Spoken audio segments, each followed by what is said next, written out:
আজকে আমাদের আলোচনার বিষয় পাস্কালের ত্রিভুজ। আমরা জেনে নেব পাস্কালের ত্রিভুজ কি, কোথায় এর ব্যবহার, এইসব সম্পর্কে। তার আগে জেনে নিই ব্লেইজ পাস্কাল সম্পর্কে। ব্লেইজ পাস্কাল ছিলেন একজন ফরাসি গণিতজ্ঞ। মাত্র 12 বছর বয়সে পাস্কাল জ্যামিতিতে তার দক্ষতা দেখান। 16 বছর বয়সে তিনি কনিকের উপর একটা প্রবন্ধ লেখেন, যা তৎকালীন গণিতজ্ঞদেরও বিস্মিত করেছিল। এরপরে তিনি এই ত্রিভুজ এবং তার নানান রকম ধর্ম নিয়ে কাজ করেন। যদিও গণিত ইতিহাসবিদরা বলছেন পাস্কাল ত্রিভুজ পাস্কালের অনেক আগেই আবিষ্কৃত হয়েছিল, কিন্তু তবুও এর নানান রকম ধর্ম তিনি নিরূপণ করেন বলেই হয়তো তার নামে এই ত্রিভুজটার নামকরণ।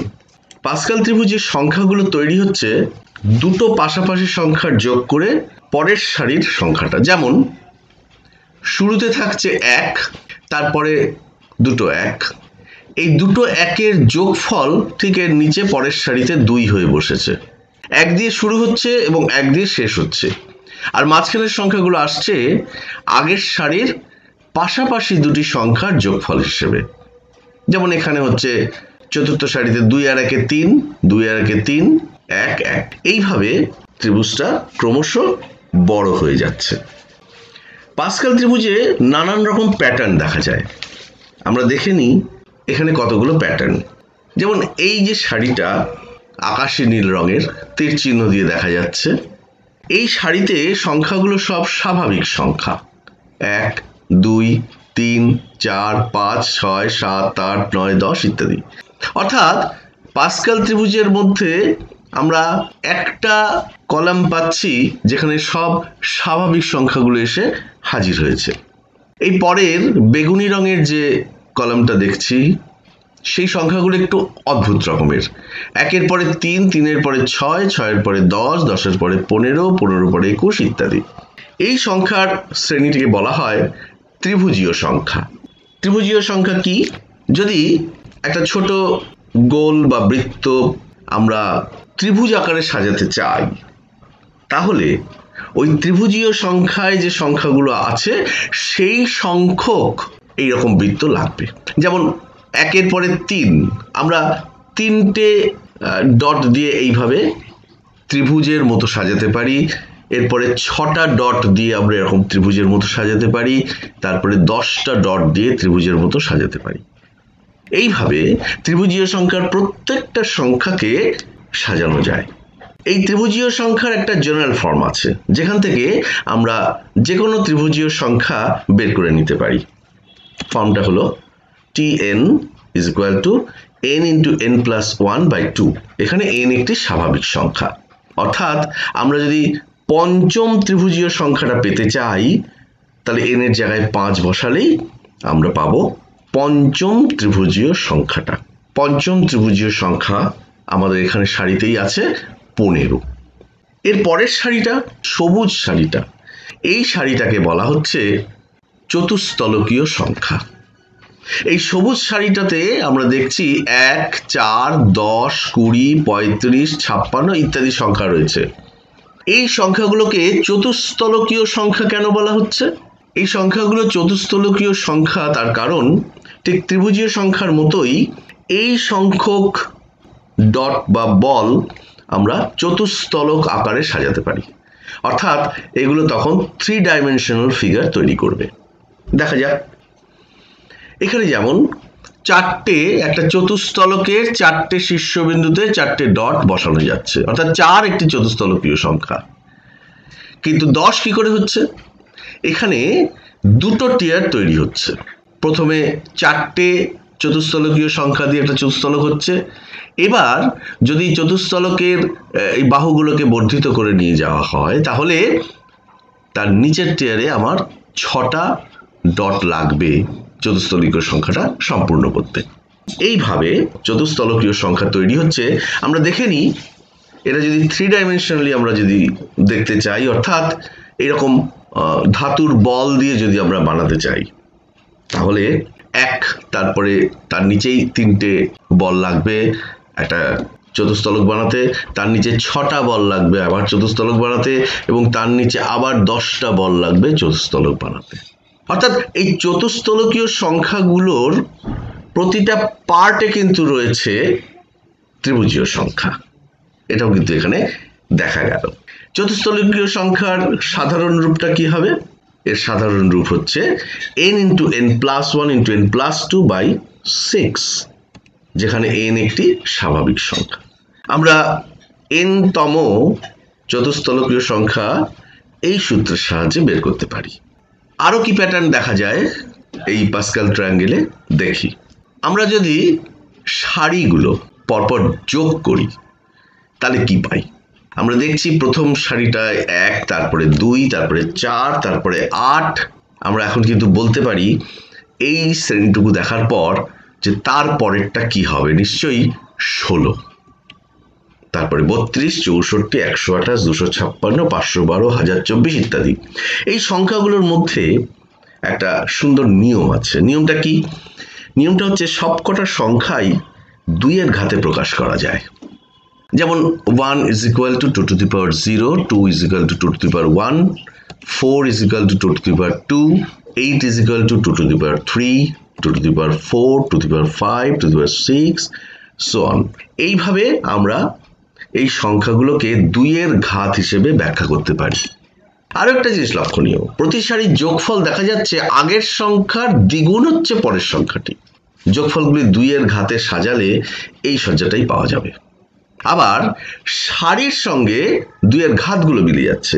যেমন পাস্কাল ত্রিভুজের এই একদম প্রথম যে সারিটা 1, এটাকে ধরা হয় 0 সারি, তারপরেরটা 1 নম্বর সারি, তারপরেরটা 2 নম্বর সারি, তারপরেরটা 3 নম্বর সারি, তারপরেরটা 4 নম্বর সারি। এখানে 2 এর যে ঘাতগুলো সেগুলো কিন্তু সারি সংখ্যাকে নির্দেশ করছে। কি অদ্ভুতভাবে সবটা মিলে যায়। পাস্কাল ত্রিভুজের সঙ্গে ফিবোনাচ্চি শ্রেণীর একটা সম্পর্ক আছে। ফিবোনাচ্চি শ্রেণী কি? ইনি হলেন ত্রয়োদশ শতকের ইতালীয় গণিতজ্ঞ লিওনার্দো ফিবোনাচ্চি। ইনি কি করেছিলেন? 1202 সালে উনি একটা বই লেখেন, লাইবার অ্যাবাকাই, দ্য বুক অফ কাউন্টিং। সেই বইতে তিনি একটা শ্রেণীর উল্লেখ করেন।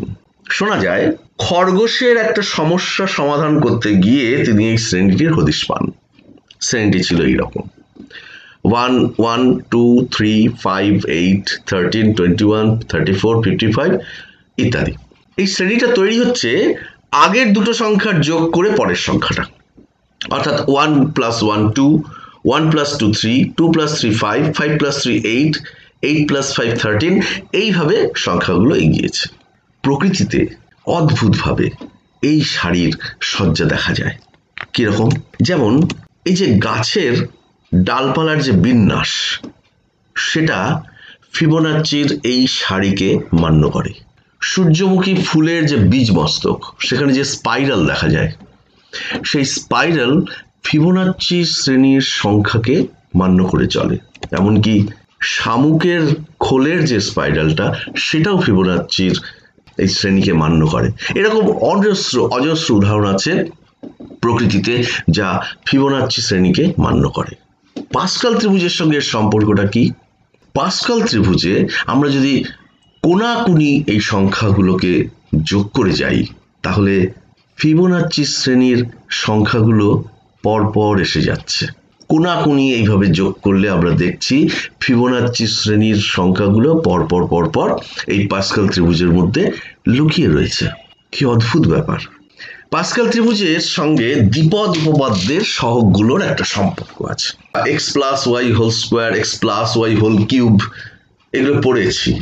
এখন যদি আমরা এটা এইভাবে শুরু থেকে সাজাই যে x + y⁴, that equals to 1, x + y⁴, that is 1x + 1y, x + y² that is 1x² + 2xy + 1y², x + y³ 1x³ + 3x² + 3xy² + 1y³ এখানে এই নীল রং দিয়ে লেখা সহগগুলো কিন্তু পাস্কাল ত্রিভুজের সংখ্যাগুলো, এবং একদম শূন্য সারিতে রয়েছে 1, তার পরের সারিতে 1 1, তারপরের সারিতে অর্থাৎ সেকেন্ড রোয়ে আছে 1 2 1, থার্ড রোয়ে আছে 1 3 3 1।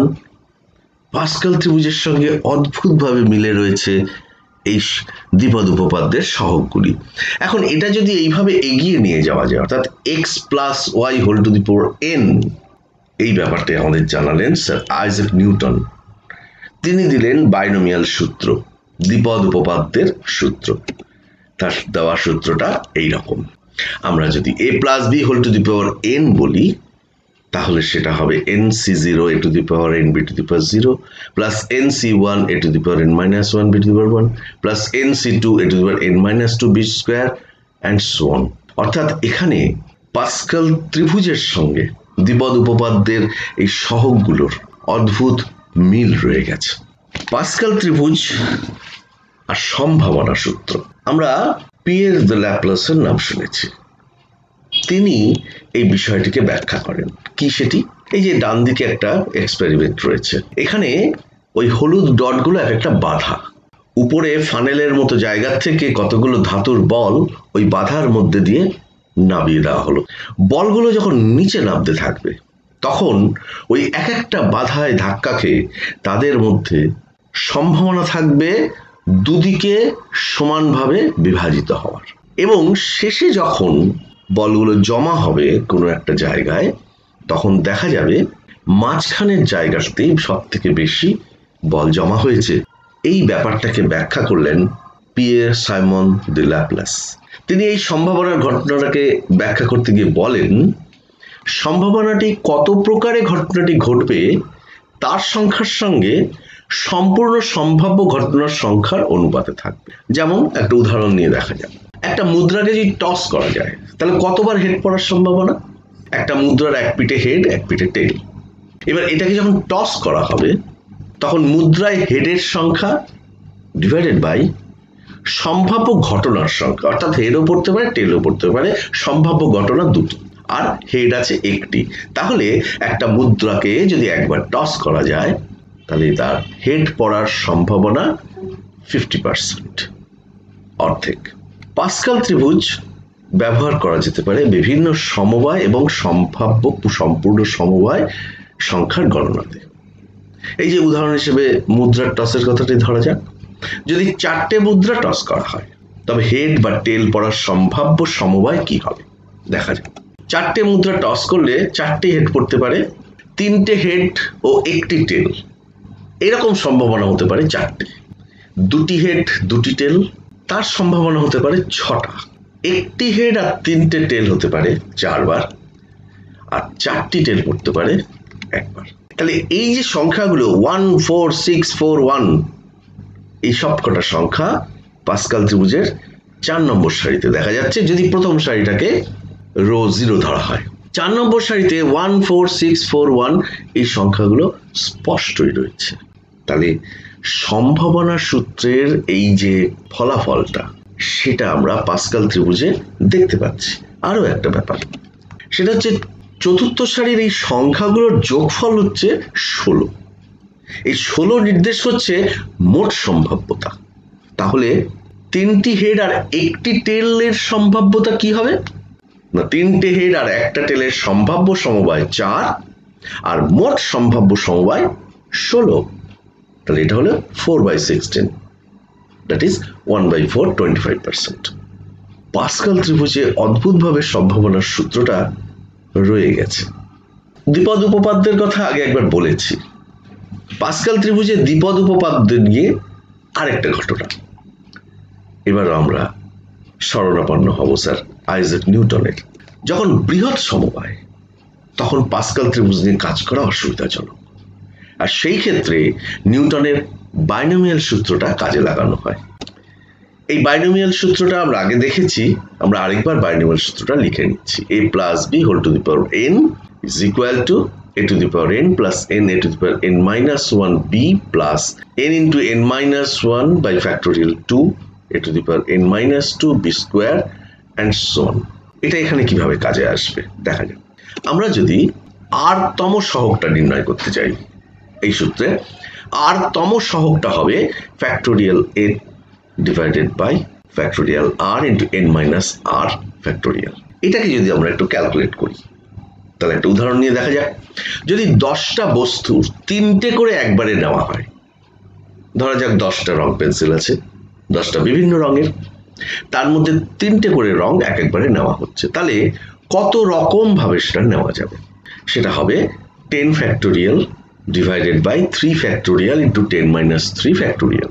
10 ফ্যাক্টোরিয়াল হচ্ছে 10 into 9 into 8 into 7 into 6 into 5 into 4 into 3 into 2 into 1, অর্থাৎ 10 থেকে 1 পর্যন্ত সংখ্যাগুলোর গুণফল। 3 ফ্যাক্টোরিয়াল হবে 3 ইন্টু 2 ইন্টু 1, এবং 10 মাইনাস 3 দ্যাট ইজ 7 ফ্যাক্টোরিয়াল হবে 7 into 6 into 5 into 4 into 3 into 2 into 1। আমরা যদি এগুলো সবকটা এখানে লিখে নিই এবং এটাকে সরলীকরণ করি, তাহলে ভাগের জন্য এই সংখ্যাগুলো কেটে গেল। এখন 2 দিয়ে 8কে ভাগ করলে হবে 4, আর 3 দিয়ে 9কে ভাগ করলে হবে 3। সুতরাং ফলাফল 120। এই 120 সংখ্যাটা দেখাচ্ছে পাস্কাল ত্রিভুজে। পাস্কাল ত্রিভুজের 10 নম্বর সারিতে এই 120 সংখ্যাটা আছে তৃতীয় পদে, প্রথমটা বাদ দিলে। সারির প্রথম পদটা বাদ দিলে তৃতীয় পদে আছে 120, অর্থাৎ 10 নম্বর সারিতে আমরা এটা পাচ্ছি তৃতীয় পদে। পাস্কাল ত্রিভুজের মধ্যে সমবায়ের এই ফলাফলটা রয়ে গেছে। তাহলে পাস্কাল ত্রিভুজ সমবায়ের ক্ষেত্রে ব্যবহার করা যেতে পারে, তার কারণ দ্বিপদ উপপাদ্য। সবগুলো ঘটনা একটা একটার সাথে মিশে রয়েছে, তাই পাস্কাল ত্রিভুজের কথা এখানেই শেষ হয় না। এর মধ্যে আরো অনেক মজার ব্যাপার খুঁজে পাওয়া যেতে পারে। এর জন্য পাস্কাল ত্রিভুজ নিয়ে মেতে থাকতে হবে।